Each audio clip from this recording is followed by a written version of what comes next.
L'Afrique est riche de terres, de talents et d'idées. Mais sans transformation, pas de valeur ajoutée. Sans industrie, pas d'indépendance économique. Sans stratégie, pas de souveraineté.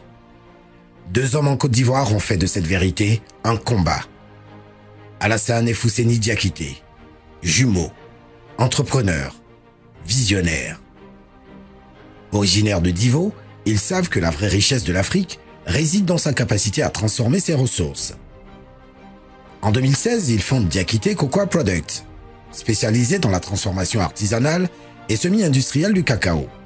Tablettes, beurre, poudre, pâtes, produits locaux durables et écologiques, valorisant les planteurs et l'économie nationale. En 2025, ils franchissent une étape majeure avec Cacao SA, la maison du cacao. Une usine moderne bâtie sur l'ancienne Unicafé à Grémy en Divo. Pour une capacité annuelle de 36 000 à 80 000 tonnes, extensible. Des centaines d'emplois, engagement social et démarche écologique, optimisation des ressources, réduction des émissions, reboisement, valorisation énergétique des résidus. Entre Diakité Cocoa Products et Cacao SA, ils ont créé un écosystème intégré, de la fève aux produits finis, du champ à l'usine, de l'artisanat à l'industrie.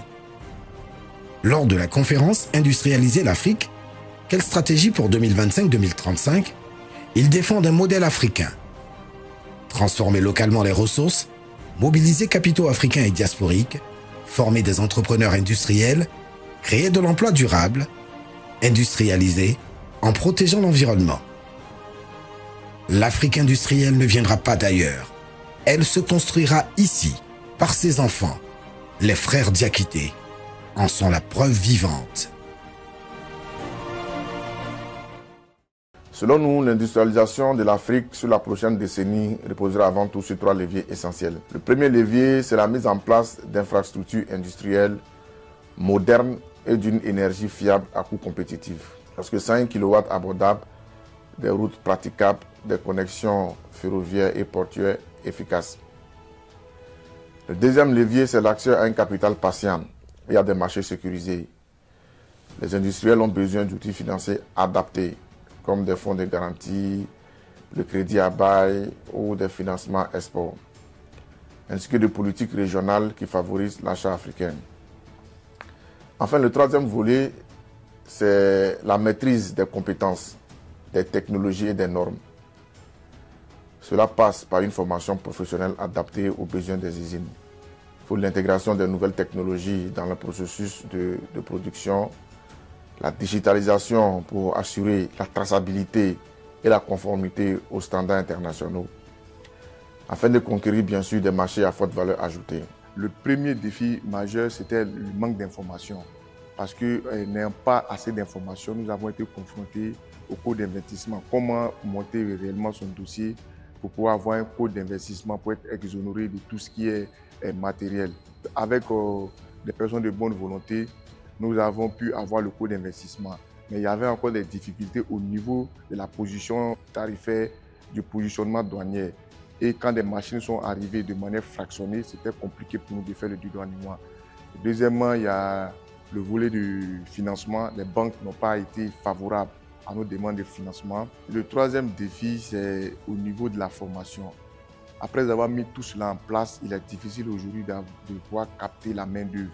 Et la main-d'œuvre qui devient difficile de plus en plus parce que notre domaine d'activité est un peu spécifique. Par exemple, le cacao qui nécessite une formation adaptée à toute l'étape de la chaîne de valeur. Et donc, nous sommes obligés à tout moment de déboucher dans d'autres entreprises qui, par la suite, essaient de former. Et donc, s'il y a un système de formation adapté à chaque type de business, je pense que cela aussi va favoriser après l'installation pour pouvoir avoir la main-d'œuvre pour faire marcher nos industries. Le rôle des PME dans la stratégie d'industrialisation. Nous considérons les PME comme le véritable système nerveux de l'industrie africaine. Pourquoi? Tant elles qui fournissent des pièces détachées, des emballages, la logistique, la maintenance et de nombreux autres services essentiels au bon fonctionnement des grandes usines. Donc, pas de PME, pas d'usines. Et nous pensons que pour les intégrer pleinement dans la chaîne de valeur industrielle, il faut d'abord mettre en place des programmes de développement des fournisseurs qui les aident à améliorer leur qualité, leur fiabilité et leur compétitivité. Il est aussi nécessaire de créer des clusters industriels autour des zones de production avec des services mutualisés comme les laboratoires, les plateformes B2B et les achats groupés. Si nous devons adresser un message aux décideurs politiques africains, c'est que l'industrialisation nécessite avant tout une vision claire et une stabilité réglementaire sur le long terme. La transformation de nos matières premières permettra à l'Afrique demain d'être non seulement le grenier du monde agricole, mais aussi le grenier de la transformation de nos ressources. Parce que plus il y a de la transformation, plus il y a de la valeur ajoutée, plus les richesses sont créées.